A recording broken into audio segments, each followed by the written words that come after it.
All right, we're gonna go fly the Gin Vantage with an Atom 80 and a Power to Fly frame. So first thing I'm gonna do is get this on my back. Make sure everything feels right. I'm going to grab the throttle. Make sure that's free. Check to make sure that it goes all the way in, all the way out. And I'm going to start the motor and let it run as I'm getting strapped in.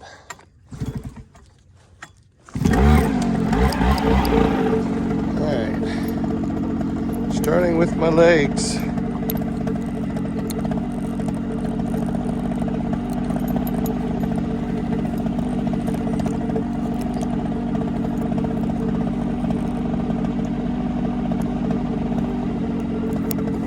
Got one leg.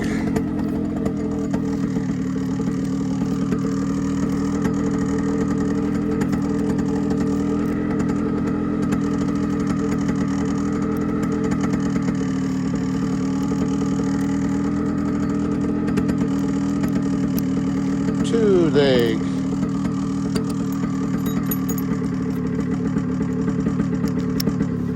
First chest. And a second chest. Now I'm going to go over everything and double check to make sure they are buckled. They are as tight as I want them to be. Leg, chest, and chin. Check my chin. Now I'm making sure my doors are shut and locked. My trims are set and even. If I had tip steering, I would check my tip steering, but I don't, so I'm going to check to make sure my brakes are free and clear to pulley. I'm holding onto my brake toggle like this, so I can use my 3 fingers for a throttle, and when I go full throttle, it doesn't touch this, and I need to run it up, so I'll just go full throttle.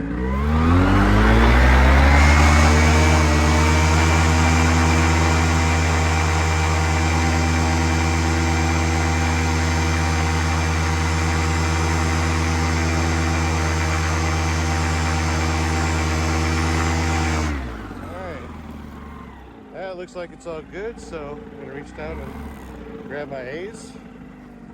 Look at the windsock.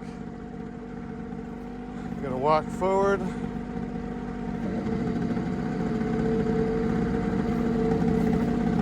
Step back. Look at my wing. Make sure there's nothing behind me. Make sure I am centered. I'm going to walk forward. And I'm going to run, and I'm going to give it a little bit of throttle as I start moving. Then I'm going to go full throttle by the time that the wing is above my head. Everything looks good, and here I go.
It's another bumpy day, Butch.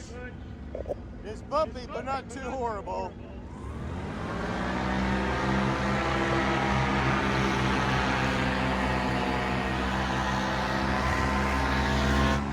taking out a lot of footage here. I am looking at our nonprofit organization, runtothesky.org, and here I'm actually flying backwards. Let me describe to you what's going on.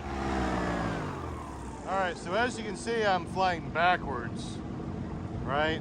So what I'm going to do is I'm going to let the trims out, which is not much on this Gen Vantage, to see if I can go forward a little bit. And as you can see, I'm kind of just sinking straight down like an elevator. So having trims is really important. The further the trims go, the more you can penetrate through the air. Especially when you get to something like this, man. I mean, I'm going straight down like an elevator. I love this stuff, actually. It's really fun to be able to do this, because what you're doing is you're matching your airspeed with the wind speed. And now I'm low enough that I'm starting to go forward a little bit. So, do I want to keep on going forward? Well, let's pull the trims in and see what that does. Even with the trims in, as the speed, as my altitude decreases, usually the wind will decrease. So if you find yourself parked or flying backwards, all we have to do is let the trims out, get a little bit lower, and you can see that I am moving forward just a little bit. Now I'm getting into the bumpy air, which means that's a little bit slower because I'm going through, yep, there it is. Letting the trims out.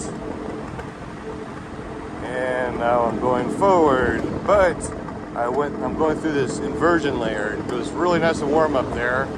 Well, very windy, and now I'm dropping down through the inversion layer. It's really bumpy, but look, I'm actually moving forward. But bumpy AF, dude. What do you see in front of you? You see the nonprofit school. This is Run Into the Sky. You can find us at runintothesky.org.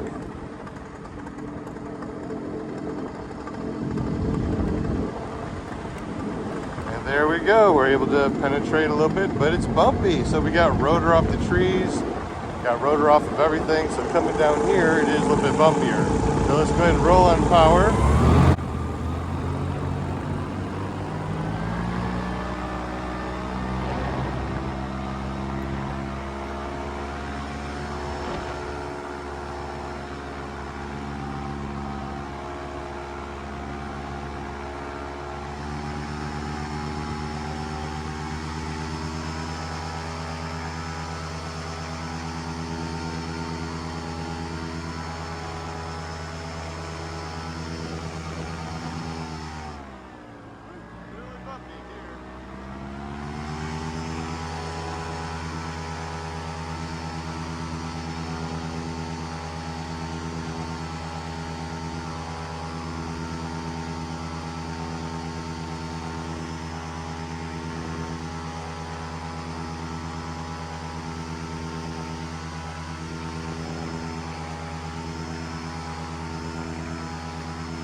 Trims in. Get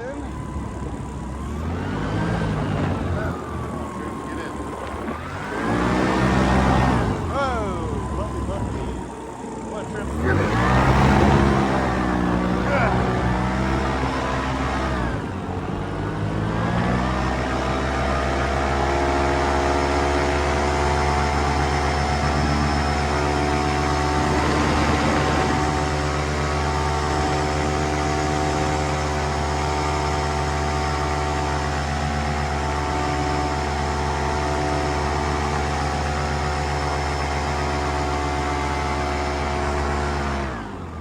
I pulled the trims in because I want to land nice and soft. So I'm also going to take a wrap here in just a second.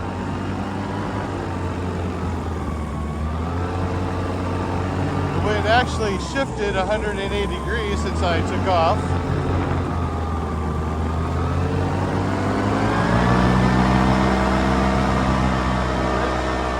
which I knew it was. Woo, look at this sink. Wow. Wow, and there's some lift. Woo-hoo-hoo. Holy shitski. Wow, this is insane in the membrane. If I was a new pilot, this would not be fun. But me as a kind of a seasoned little pilot here, man, these little lift things are awesome. I got this all in control. Getting down here into this bowl, now I'm gonna get even more craziness. But I'm double checking to see which way the wind is coming from, and it is coming in a couple different directions. Woohoo, that's gonna be fun. Let's see.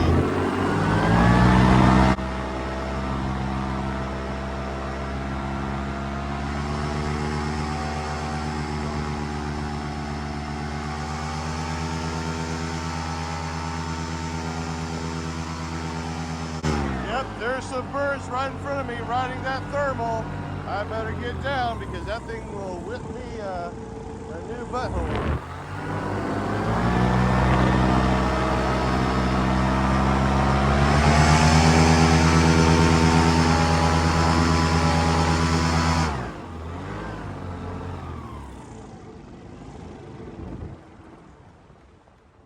Alright, so here we go. Get down before that thermal hits, because it's going to hit here in just a minute. And I'm not going to be happy with that one. So I'm still sitting in my seat. Hey, Butch, coming in. Like, hey, butterfly. Well, that thing sunk right at that last second, too. All right, so the wing's coming down all weird because there's like no wind. And we look over here and there's birds circling. That doesn't mean that there's a carcass. That means that there's a thermal coming this way. And that's what I was bouncing around with, that big old thermal. Be really careful if you ever decide to fly midday. You gotta be skilled. You can do it, but you better know how to control your wing. So, I love flying. I love flying midday. As you can see down here, almost no wind. Up there, I was going as fast as I could on my wing with the trims out, and I was still going backwards. So you definitely always need to check winds aloft because it may feel like it's nothing going on down here, but you go up there and woo, it can be really turbulent. The wind could shift direction. That's called wind shear. Even if it's going the same way, if this is going 5 miles an hour and a layer above it, it's doing 25 miles an hour, you might not want to fly. Anyways, hope you enjoyed the video. Subscribe if you haven't. And check out runintothesky.org. That is our nonprofit organization. And that's what you saw from the sky. And now I'm heading on in. Y'all have a great day. See you at EFD tomorrow.